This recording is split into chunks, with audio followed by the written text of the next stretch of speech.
shaped culture, it's shaped cultivation, it's shaped grain products, it's shaped, an infinite amount of things. I mean, when you think about the discovery of malt and the discovery of a fermented beverage that altered someone's state, and then suddenly, especially for primitive humans, what the impact that would have had on their way of seeing reality or religion or whatever.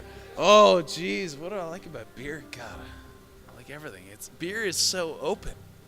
Beer accommodates all these flavors that so many people don't understand and don't appreciate in most everyday beverages. Beer is the ultimate vehicle for complex flavors because it's a liquid, so people experience it on all of their tongue and their palate, and it's carbonated, and so it scrubs their taste buds clean of previous flavors, and because it's carbonated, it lifts all these volatile compounds and flavors and all these things to their nose, and they can smell them, and on top of it all, it tastes great. And so it's a phenomenal beverage. It's hard to describe. It's like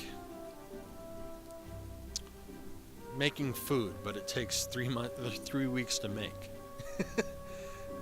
You have no idea what you're going to get. It's not like adding salt or pepper as you're cooking.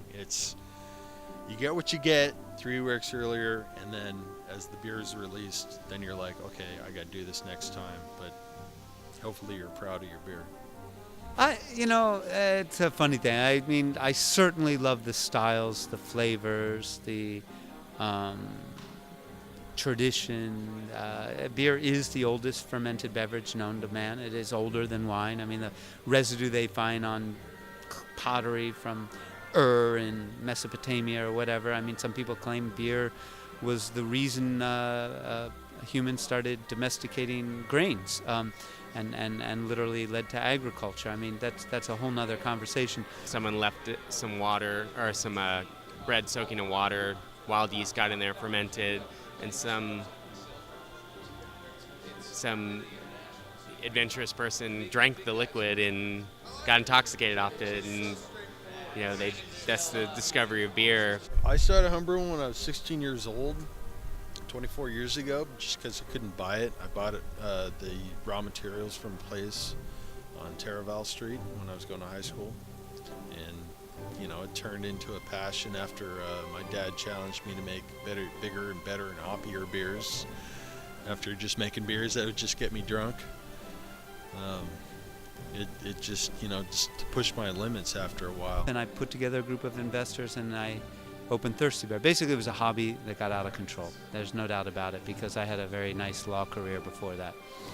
I took a biochemistry class, and we were studying the glycolytic pathway of brewing yeast, Saccharomyces, and I looked into it a little bit more, and I found out that people actually brewed beer at home. So why can't I do it?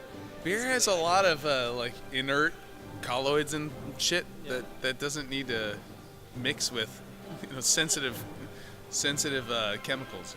It wasn't properly sterilized, so the bottles exploded. The goofs, the people who couldn't brew consistent beers or allowed their beers to get infected or whatever.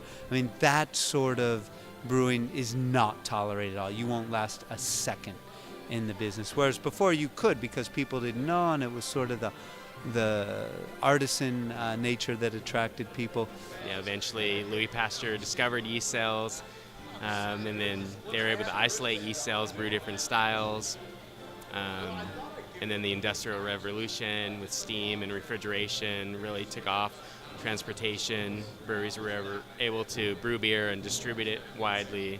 I think it was like 1980. It was there was a bill from Alan Cranston, and Jimmy Carter signed the legislation, and it made homebrewing legal, about 200 gallons. So getting creative, sometimes it'll come out good.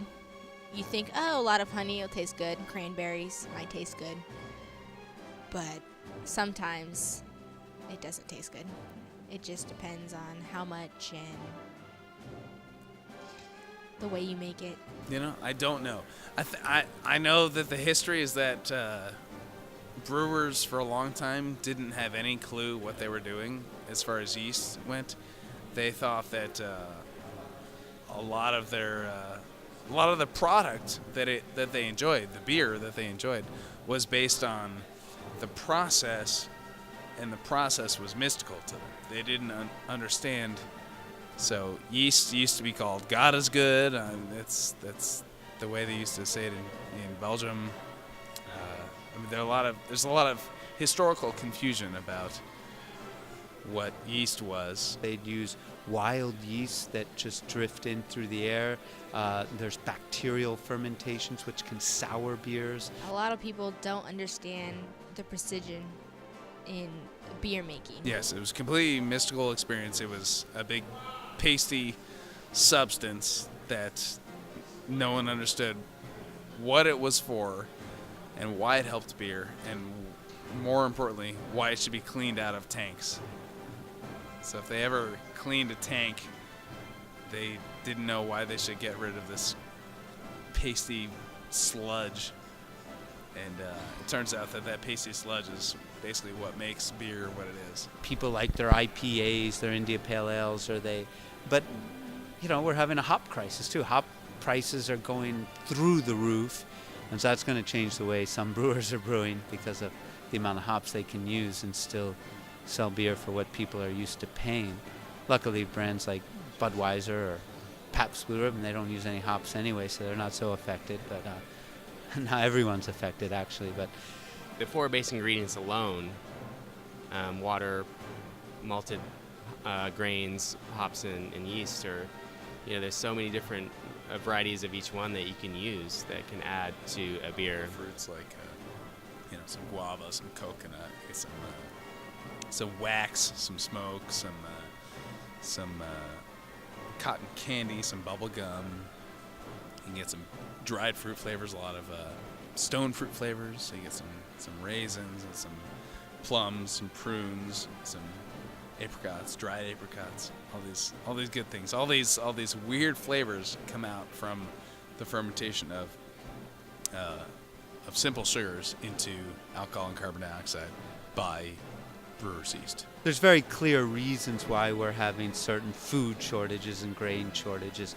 Some of them from incredibly misdirected governmental policies, some of them from climate change, some of them. I mean, there's a multiplicity of reasons, and hopefully humans will be sane and smart and deal with these. But there's no doubt that beer will be part of things.